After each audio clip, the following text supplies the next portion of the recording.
देवो महेश्वरः गुरुः साक्षात् परं ब्रह्म तस्मै श्री गुरवे नमः. Om Om Om Narayan.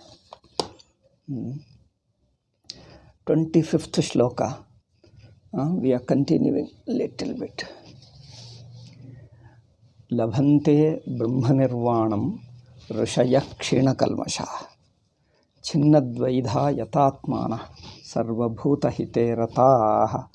So other words of the shloka we have discussed before. Now only the last one, sarva bhuta hite ratah.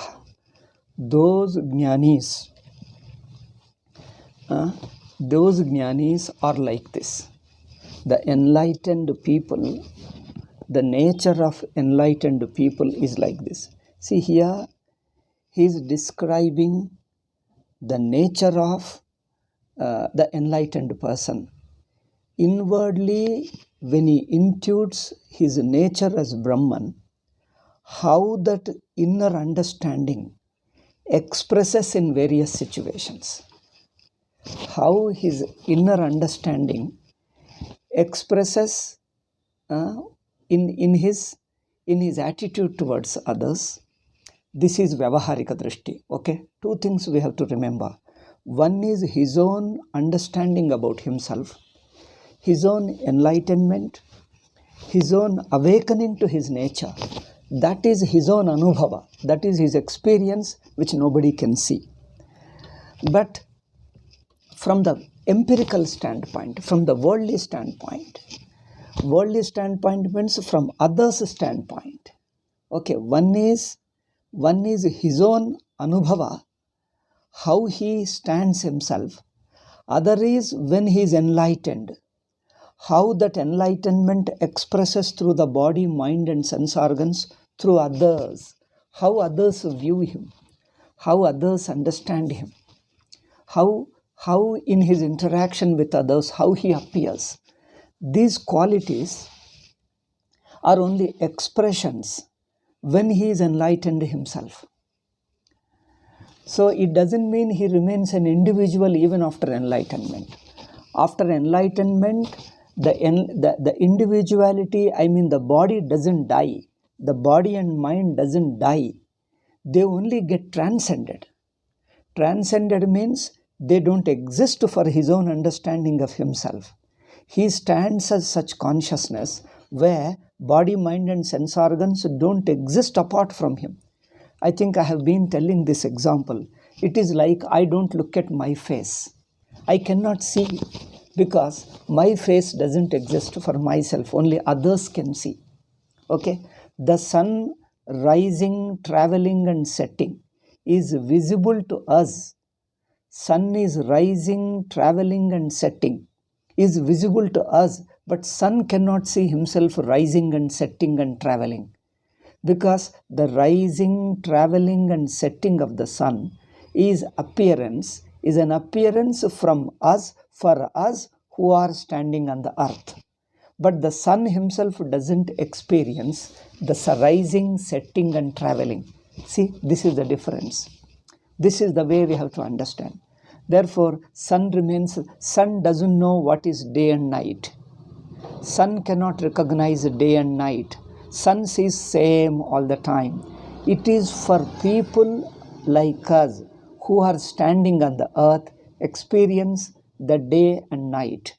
So day and night, rising, traveling, setting, all these things are experienced by the people living on the earth. Sun himself doesn't experience. Similarly, Jnani, when he is enlightened, he doesn't see himself as a body, as an individual, as working, thinking, interacting. Because what appears to us as an individual, as a body, as acting, thinking, speaking, all these things, whatever that interaction, he transcends all of them and stays. Yet it appears to us. See the difference. Yet it appears to us, but even those appearances change. Earlier, he himself was taking himself to be an individual.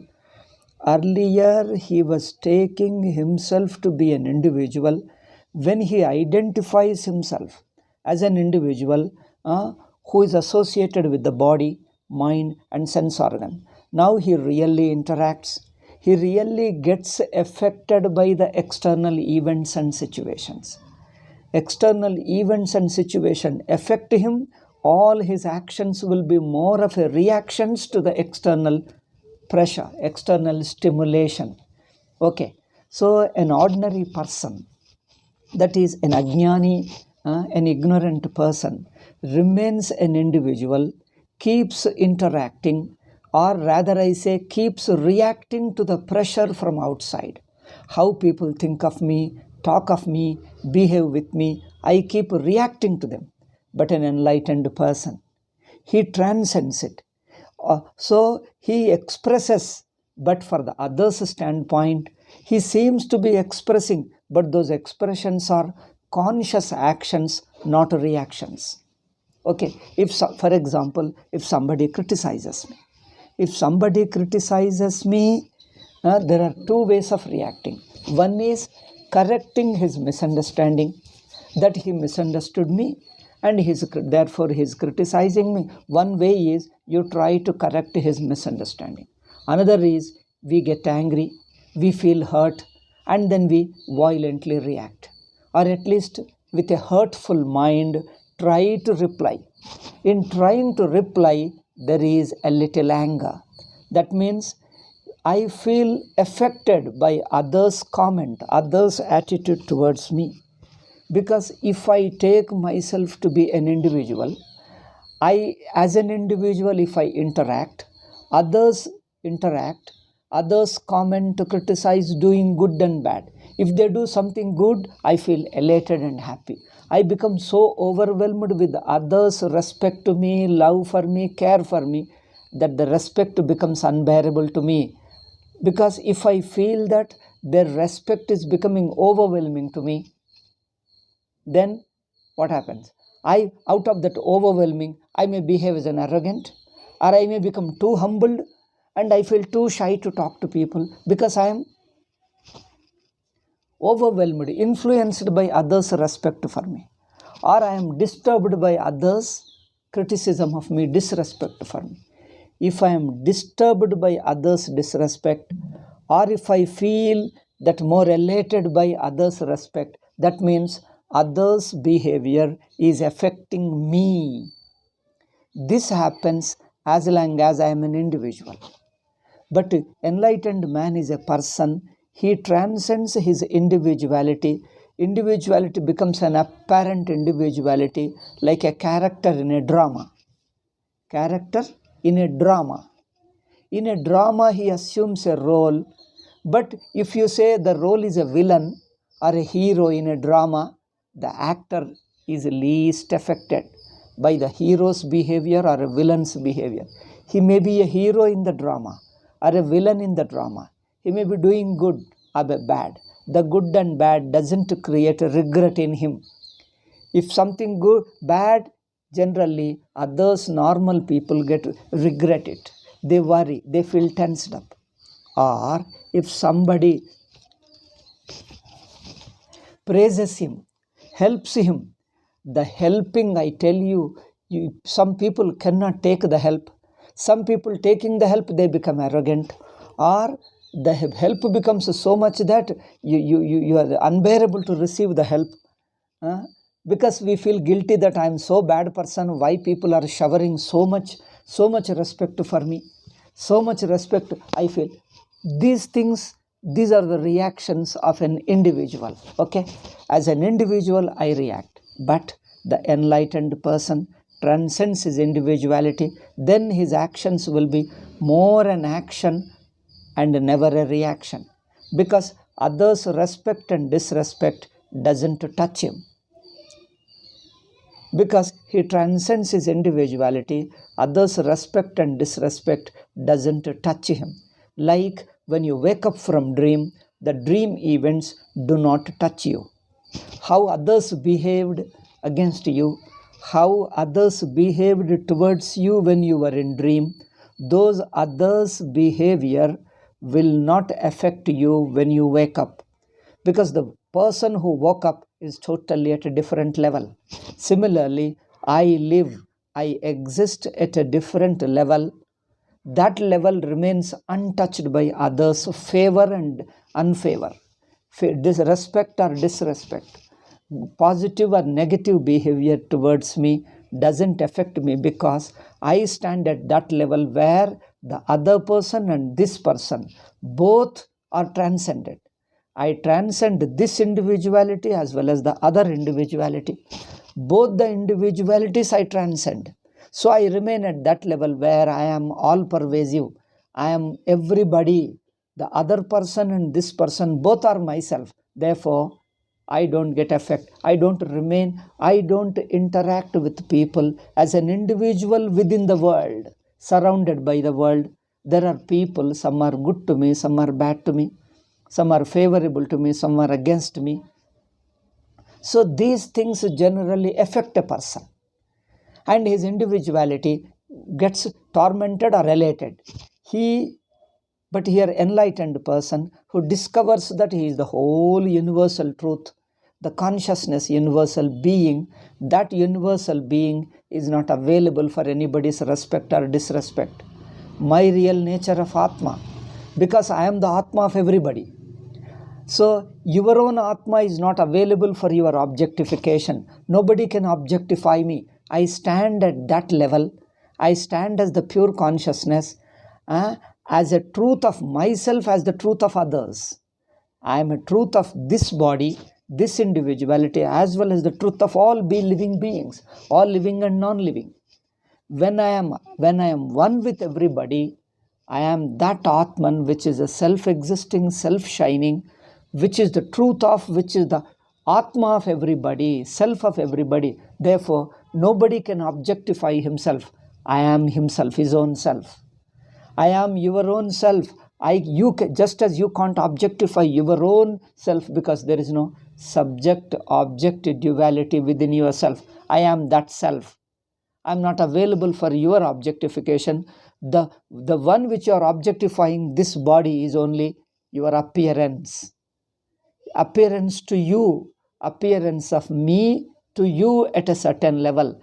But this Atma transcends what you see, what others see as an individual, what is visible to them. He doesn't stand at that level. He stands at another level. Like when sun is rising and setting is clearly visible. You wash your eyes, be clear. You are not disturbed person. You are a sane and relaxed person. Look at the sky. Sun is rising, traveling and setting. Nobody can deny it is a universal phenomenon. Universal, everybody sees. But in spite of my seeing, nobody denies that you are seeing it. It is true that you are seeing it. It is not your personal mistake that the sun is rising, traveling and setting. This experience is not your personal mistake. It's not due to your personal weakness. It is not your personal weakness. It is not your personal mistake, or there is something wrong with your eye. Nothing is wrong. Your eyes are clear. Your mind is good, sane. Your mind is sane. Your eyes are clean, working well. And what you are seeing is perfectly true. But what you are seeing is only an appearance from this standpoint of the earth. So whoever stands on the earth, that's how the sun appears. It is not your personal mistake. This is how the universal phenomenon. Yet it is wrong from the standpoint of the sun. See the difference. Yet it is wrong because sun neither rises, nor travels, nor ever sets, neither experiences day and night. Sun never causes day. People say, what is day? Day is caused by the presence of sun. You ask the sun, oh sun. People were discussing like this. Say, when sun comes, the day rises. See, so the day dawns. It dawns, you can see, when the sun rises. And all these people were discussing. Once the sun asked them, hey, you're talking of day and night. What is that day and night? These people who were discussing looked at the sun. They say, sun doesn't know what is day and night? Hey, come on, you don't kid us, as if you don't know anything. Everybody knows what is day and night. How can you ask me like that? Sun told, Please don't misunderstand me. Really, I don't know what is day and night. Tell me, help me, what is day and night? I really want to understand, not to mock you, not to insult you, not sarcastically, not teasing you. I really want to understand. Tell me, what is day and what is night? Then this person told, hey, you want me to tell really? Yes, okay, here I'm telling you. When the sun is present, sun means you. When you are present, that is called day. When you are absent, that is called night. Son told, wait a minute, let me understand. When I am present, that is called day. When I am absent, but when am I absent? But when am I present? I am all the time present. Tell me, what is day? How will you explain to the sun what is day? Is it possible? Because the day is an experience of us. Sun doesn't have this experience. See how interesting it is. Sun doesn't have that experience which we are experiencing from the standpoint of the earth. Standing on the earth, what is visible? What is visible to a person standing on the earth? Okay, whatever is visible to him, clearly visible, not a mistaken. It is not a mistaken experience. It is a clear experience, universal experience. It is a clear experience of a person who is standing on the earth. Yet, this experience is only your own experience. Sun doesn't have that experience. Because sun lives at another level where this experience doesn't exist for him. Okay. Just similarly, Jnani, the enlightened Atma or witnessing consciousness, is timeless, is free from time and space, is free from relationship, free from subject-object duality, because Atma is not an individual. He is not located in space and time. He is all-pervasive. Therefore, he doesn't have a located individuality. If you have a located individuality, there are things in front of me, back of me, left of me, and right of me. Only when you assume a center in the middle, when you assume a point in the center, assume a point of space in the center, there is a front space, back, left, and right. You erase the middle one, the central point. You erase the central point. Tell me, what is front, what is back? What is left and what is right? There is no such thing called front and back and left and right, because these front and back and left and right appear only to a located person. Centrally located means a point of space. When you assume a point of space or a point of time, you see the worldly phenomenon. That point is erased. That means you transcend. You transcend the point. Then you are everything. Nothing is away from you, nothing is in front of you, back of you, left of you, right of you, up, over you or down you. Okay. Above you or below you.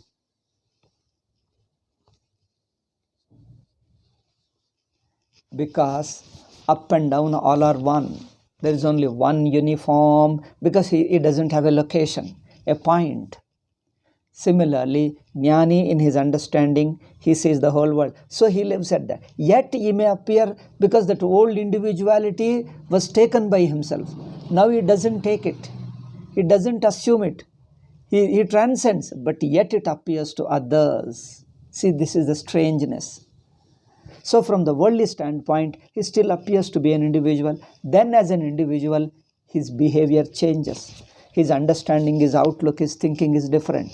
Earlier, his individuality was real. Now it is only a drama, not real. Now it is only a drama, apparent drama. The actor remains away from it, transcends the character, remains untouched by the role. Role is character. He remains untouched by it. So whatever happens is just like a play, like a drama. Okay, it doesn't affect him because he doesn't exist there. He exists elsewhere, at another level. Similarly, here, Jnani, now when we are talking of that, he behaves like this with people. He does, all these things are explained by assuming this common man's, assuming the common man's nature. This is explained. And these characters, this what you say, these characteristic features, or these qualities which are explained, one is they appear from the other standpoint. Second reason is these characters or these qualities are helpful for a sadhaka to practice them. Each of these qualities, when you try to practice, okay, that means you try to maintain that quality in your mind, you transcend your individuality and stand as Atma, and discover that you are already Satchidanandam Brahma. So you discover yourself to be the witnessing consciousness as you are trying to practice these qualities. Therefore, these are natural to Jnani, but they need to be practiced. Practicing means consciously try to be, each quality expresses certain vision, certain understanding. So when you try to live in that quality, a state of mind in which this quality expresses, when you try to live it, you transcend your individuality and remain Sakshi. Therefore, remain a witness. Therefore, each of these quality means understanding yourself as the Sakshi. Each of this quality helps you to transcend your individuality. Therefore, the quality is not a physical description. It is not mentally trying to act. It is discovering yourself as free from individuality, as something beyond individuality. This discovery alone expresses as these qualities for the others' standpoint, for others. Therefore, he says, Yatatmanaha, he has a self-control. Self-control is natural for him. But it is to be practiced by sadhaka. Consciously try to control his mind, sense organs from getting disturbed, from behaving cheaply, okay, behaving selfishly. All those weaknesses, negative qualities, it just leaves them, transcends as a Brahman, okay, exists as a pure consciousness, which is a witnessing consciousness, self-existing. You don't have to make any attempt to be Sakshi, that is witness. You are Sakshi, whether you like or not, whether you have discovered it or not, whether you have learnt, discovered, intuited yourself or not, but that's what you are. Everybody is a universal consciousness, universal witness of the entire universe. That means, witness means he is not a part of the world, he stands without the world. That is called witnessing. Witnessing means he is not a part of the world, he stands apart from the world. Then where does the world stand? World doesn't exist apart from him, but he transcends the world. World doesn't exist apart from him. It may appear to others, but it doesn't exist for him, because it's only an appearance, it's not a real existence. The world is not a real existence, it is only an appearance. Like the sun rising, traveling and setting is the way that appears to us. It is only the way that appears to us, it is not the way it exists. See the difference. The way it exists is different from the way it appears. So the way it appears to us standing on the earth doesn't exist for the sun. Sun doesn't experience that he is traveling, that he is rising and he is setting. Sun doesn't experience the rising and setting. Does sun experience rising and setting? Impossible, because such a thing never exists. Such a thing doesn't exist for him. Okay, yet it appears to us. Then what can you do?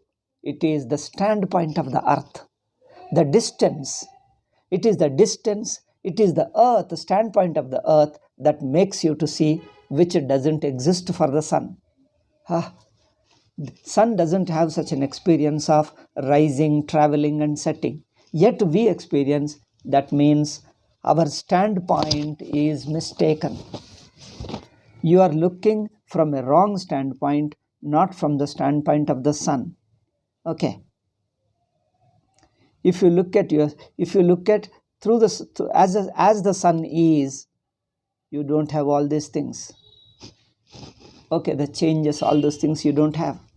Similarly here, when I look at myself as a Sakshi, but instead of that, I'm looking at myself as an individual. That means through body, mind and sense organs, from the standpoint of others, from the standpoint of the world?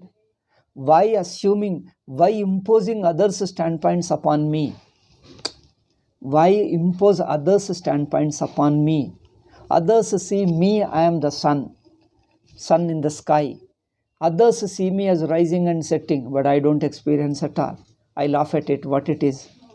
Oh, rising, what does it mean? Traveling, what does it mean? Setting, oh, still I am unable to understand.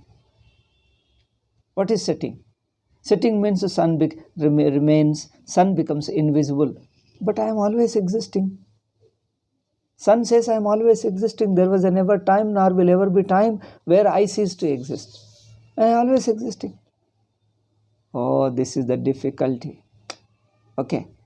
In Vedanta, you shift your vision from individuality to the wholeness of the universe, whole totality of the universe, the entire oneness, self-existing Sakshi. You shift your standpoint to that Sakshi where you are not an individual. Individuality is not a reality. It is an appearance. It is the way of looking. That's all. The way of looking is inevitable from a given standpoint. If you take one standpoint of the earth, that the sun's traveling, rising and setting is inevitable. You can't do anything because that's how it appears. It's not due to your personal mistake in the eye or in the mind or anything. No mistake anywhere. That's how the world appears. That's how the sun appears to the person standing on the earth. Similarly, one who takes the body, mind and sense organs, this is how I appear to be an individual, which I am not in reality. I appear to be individual, although I am not an individual. I transcend. Transcending means be free. In your experience, you don't experience it. Transcending means what? You don't experience what appears from one level. You don't experience because you are just the same eternal being. Okay. The same eternal being is it. So similarly here, so Jnani is the behavior at the level of the body, at the level of speech and mind, they are only apparent. Because he doesn't have to remove because they don't exist. Sun traveling, rising and existing, hereafter can you tell him, oh sun, hereafter you don't rise, don't travel, don't set. Okay. Now sun says, I don't have them at all. Where is the question of stopping? I have never traveled, I have never risen, I have never set. I have been free from all those things. Now, should sun become free from rising, traveling and setting? Yes, sun must become free from rising, traveling and setting. Sun told, okay, let me discover, I have become free from rising, traveling and setting. Tomorrow again, the person standing on the earth questions him, hey sun, I told you not to rise, not to travel and not to set. Still you are rising and traveling and setting. Sun says, I have been like this all along. Nothing, whatever you attribute is your standpoint. I don't have it at all. I have never experienced. I have never experienced myself to be rising and traveling and setting. I am what I am. I am just I am. That's all. The very existence is myself. The very consciousness is myself. The very infinity is myself. Satyam Jnanam Anantam Brahma. That's my very nature. It's not that it is my tentative nature, I assume like that. You can't order me, hey, don't travel, don't rise, and don't travel. Sun says, I have never risen. I have never traveled. I have been like this alone. If you see me, I don't see at all. If you see me, then it's okay. It is your standpoint where you are standing on the earth. Standing on the earth and looking at the sun. That's how it appears. Nobody can escape. Because the mistake is the very standpoint of earth. The standpoint of earth is the problem. Once you take to the standpoint of the earth, that's how the sun appears. Nobody can stop. Nobody can deny and nobody can stop it. See? This is how it is. Therefore, Jnani stands. He doesn't have to give up his individuality. Doesn't have to give up the body. Doesn't have to give up the mind. Doesn't have to give up the intellect. Doesn't have to give up his individuality because in his real nature, he is ever free from them. Those things never existed for him.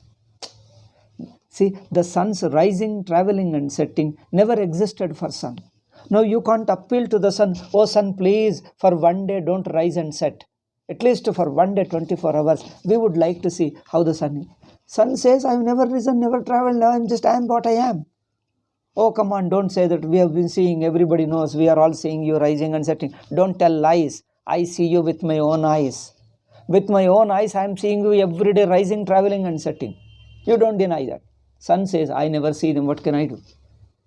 What you see is a purely your way of looking. It's just a standpoint you take and it appears. They don't exist. Rising doesn't exist. Traveling doesn't exist. Setting doesn't exist. But they appear to you not because of your personal weakness, mistake or anything. It's a universal phenomenon. All jivas experience the same. All ajnanis experience the same. Okay. Therefore, at that level, when you stand on the earth, it is inevitable.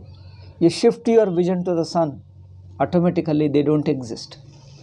We are not doing anything, we are not removing. Therefore, the individuality, jiva bhava, we are not removing. Why? It never existed. Where is the question of removing? I took it seriously as if it was there. As if it was there. Then I have to do viveka, analyze, inner probing, inner investigation. Okay, keep watching inwardly with the help of Avastatraya Viveka, with the help of the Upanishadic teaching. Okay, then you discover you are, that's all. What are you? I am. Untouched, unaffected by anything. If something creates a tension in me, something hurts me, whatever I say, out of the hurt feeling, whatever I say out of the hurt feeling, that's a reaction. Whatever I say when somebody pleases me, that again you are getting attached. Okay, therefore, jnani acts, doesn't react. Acts means what? Spontaneously. If somebody brings a mistake in front of him, he tries to correct. It's a natural. Therefore, jnani in his real nature is untouched by anything. But from the worldly standpoint of the body, mind and sense organs which are appearing, is as if acting, is as if thinking, as if eating, as if enjoying, all these apparently as if it is happening, but for his own, never going, never coming, never eating, never sleeping, all these things don't exist for him. Okay. Therefore, sarva bhuta hite rata, one quality he mentions specifically. He is sarva bhuta hite rata. He is engaged. He is determined. Why determined? Committed to. He is engaged in the well-being of all people, good of all people. Why this quality you mention specifically as a jnani's quality? Because ajnani, an ignorant person, is never like this. Okay. An ignorant person always sees another person, good or bad. If there is a good, you see him as a favorable. If there is a bad, you see him as an unfavorable. You try to avoid him, or keep at distance, or try to suppress him, or enslave him. Still he doesn't defend. Still he remains the same thing. Therefore, such a person is free from all this individuality. And this individuality is only an appearance from the worldly level. It doesn't exist, but still it appears. So what simply appears, it doesn't exist. Do you remove? Sun's rising, traveling, do you remove hereafter? Go and tie the sun? Or tell him, don't move hereafter? But it doesn't exist. It is only appearance. Appearance means it doesn't exist. That is the meaning. When we say it appears, it means it is only appearance. What appears doesn't exist there. You go really there, it's totally a different thing. Similarly, from jnani's standpoint, world, rising, traveling, setting, day and time and all these things don't exist apart from Atma.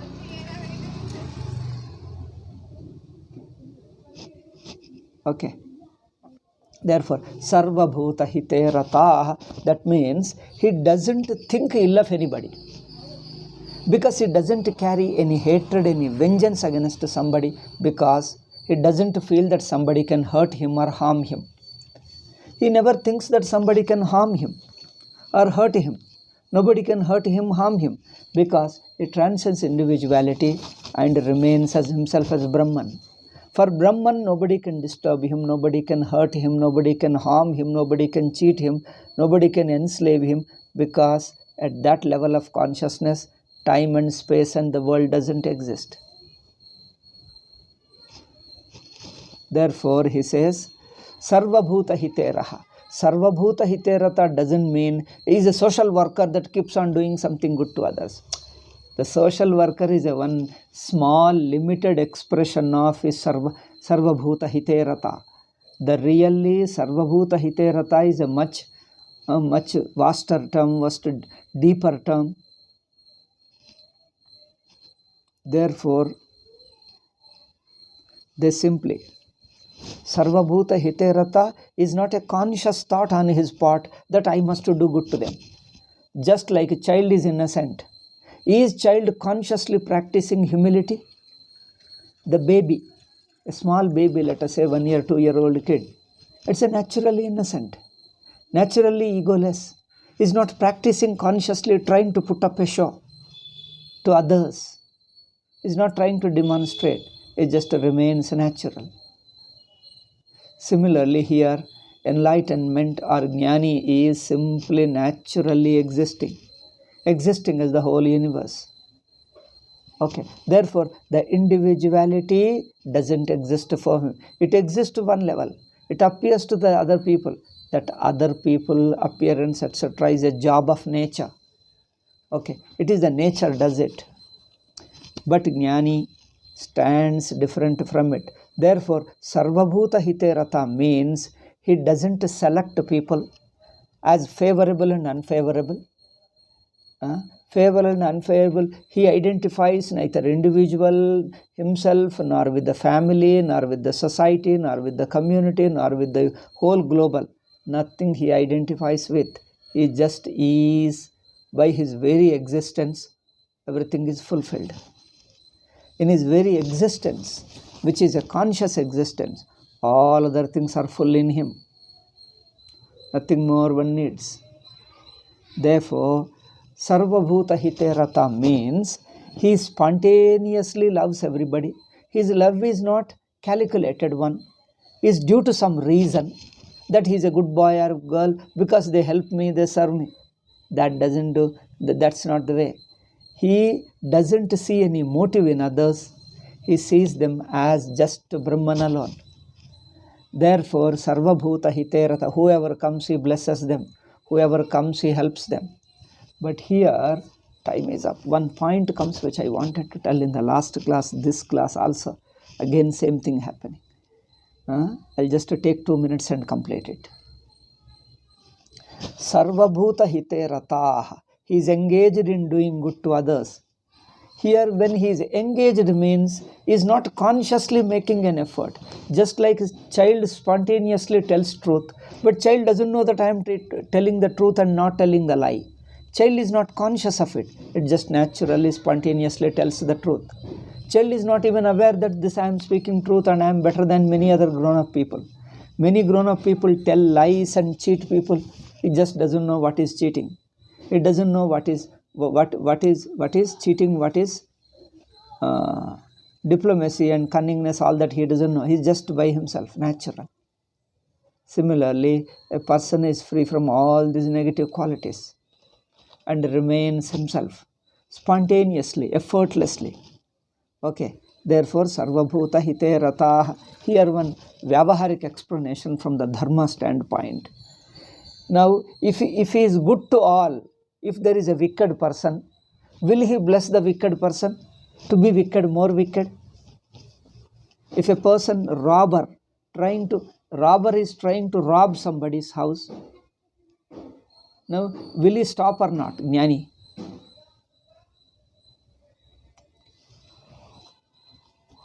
That's because Jnani, Sarvabhuta Hite Rata means in his mind there is no ill will for anybody, because that ill will and everything comes from individuality. That individuality is erased when everybody is myself, is spontaneously good to everybody. But if a person is wicked, what should he do? This is a question of dharma, not of an enlightenment. If somebody is wicked, accordingly you have to punish him. The purpose of punishment is to make him realize his mistake and not repeat it. It is a transformation. Therefore, if somebody does mistake, he will point out, sometimes chide him, sometimes punish him, but all that is the worldly phenomena. Himself is free from all that. Therefore, Sarvabhuta Hite Rata is not a social statement. It is his mind, where he doesn't think ill of anybody. He loves everybody spontaneously, naturally, universally, all living beings. It doesn't have a love for a specific love, special love for one person and less for another person. He doesn't divide that way. It doesn't divide anybody, everybody as himself. But he does the good of everybody means what? Each person is at certain level. The level of maturity changes from person to person. Accordingly, he is good to people. Good to people doesn't mean that all wicked fellows, villains also, he helps them, serves them, blesses them. Okay, and then he doesn't do that. Okay. Therefore, Sarva Bhuta Hite Rata means spontaneously he is good for others. He has no thought of ill will towards anybody. If he happens to meet him, he will spontaneously help him.